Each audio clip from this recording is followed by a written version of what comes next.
thanking our community, our partners with HPD and EMS, the staff at Queens Hospital, Straub Hospital, Mayor Blangiardi and his staff, Kahu Cordell, for the outpouring of love and support. It is with deep sadness that I announce the passing of firefighter Jeffrey Fiala. Jeff was a dedicated department member. He served for 1.5 years, and he served with honor and courage.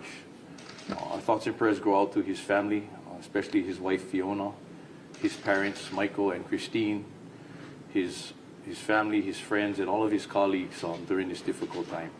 And we just ask all of you for your continued compassion and aloha as we all grieve his loss. You know, this tragedy is truly heartbreaking for all of us. You know, as firefighters, we know the risks of our job, but, you know, we continue to run towards danger knowing that we are helping people in need. You know, we all train to be our very best, you know, with the goal of ultimately everyone getting home safely at the end of the day. And, you know, as you can imagine, that's what makes this very difficult for our HFD Ohana. More on a positive note, the 4 other firefighters that were injured yesterday evening are planned to be discharged today from Queens, and they'll be going home with their family with their love and support, and also the support from the department as they, you know, physically and emotionally heal from this experience. So we will continue to support everyone that has been affected by this event, in the hope of honoring Jeff and how he served our community. So I'll be willing to answer any questions at this time. Just speak a little bit. You heard that he got married maybe a little over 1 year ago, and, you know, just kind of what a bright future he had. Just a little bit more about his character, who he was. You know, when I speak to everyone that had the opportunity to be around Jeff, the common denominator is just his enthusiasm, his love for the job, just the energy that he brought to work every day. Everyone just loved to be around him. And Jeff came in January 10th of 2023, and if my understanding, I'm not quite sure, but he was married later on in that year in 2023, and he was still in training at the time, and he went out into the field on March 28th of 2024. So, you know, he's a very short career, but again, he made a great impact of those around him and the community when his time served. What can you tell us about the investigation into the fire at this point? You know, right now, most of the information can be gathered from the staff that he was with, so we really didn't get down into that phase of getting that information. We want to respect our personnel and let them grieve and heal. We just make sure that they're right within themselves.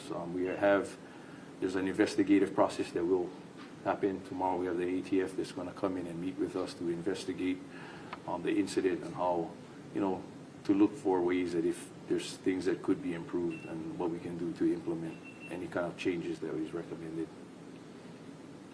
Is HFD doing anything to help the other firefighters in the station cope and grieve? Yes, thank you for that question. So immediately, again, why I mentioned the support of our EMS and HPD partners. We all have what they call peer support teams, and they were immediate. We didn't even have to ask. They just came, you know, not only for the people at scene, all the people that came to the hospitals, and right now we have 20 members of our, our team that's going around to every station. We're going to be going throughout the next several days.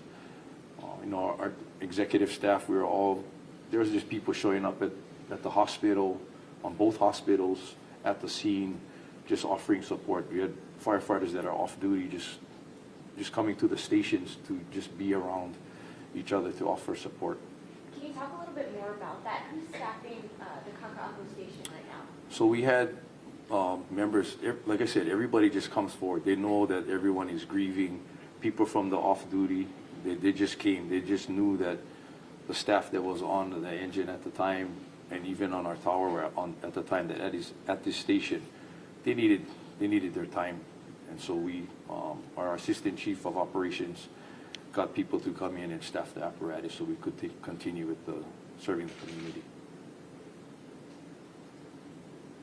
Just a little bit more on Jeffrey's background. Was he from here?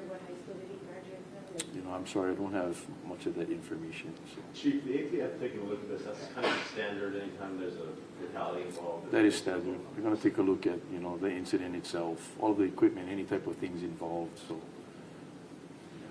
I know it's early. Can you talk at all about the firefighters who were injured and what those injuries look like? I don't know the extent of their injuries, but I saw them at the scene, and it was, from my visual perspective, it was very minimal.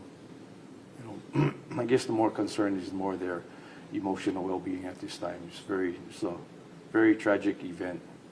And even though we train for things like this, you know, if something like this happen, you cannot train for it. So.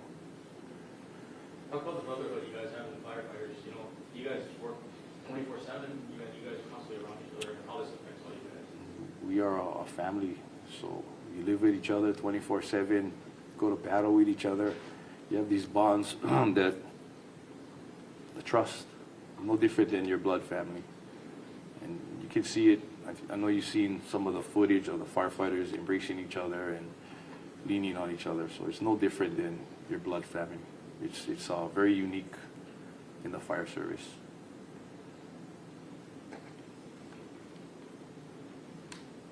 What else can you tell us that we might not have asked? No, I just want to focus on, you know, we all are grieving, you know, every single one. So we just ask for your continued prayers and support of all of our members. So, you know, even the people in this building, we had a meeting today with all of them. And, you know, although they're not on the front line, there are civilian staff that just as important to serving the community. So, like I said, everyone is grieving, everyone is hurting. And we just ask for your love and support and aloha through this time. Is there a timeline where you anticipate more information may be released in regards to the investigation itself? Well, I cannot give you any specifics at the time. When we meet with the ATF tomorrow and, you know, throughout the coming days and weeks as we, you know, we have to find out from them how that is going to play out. We heard that it might have been started by gas, so can you say anything? I don't have any of that information at this time. You know, when the last time a firefighter was killed in that week? You know, I'm sorry I don't have the exact date, but we had a firefighter, Cliff Rigsby, that passed away in our rescue watercraft incident a few years back. So doesn't happen very often, and every time it happens, it's again very tragic loss for all of us. And thank you for your time. Appreciate it.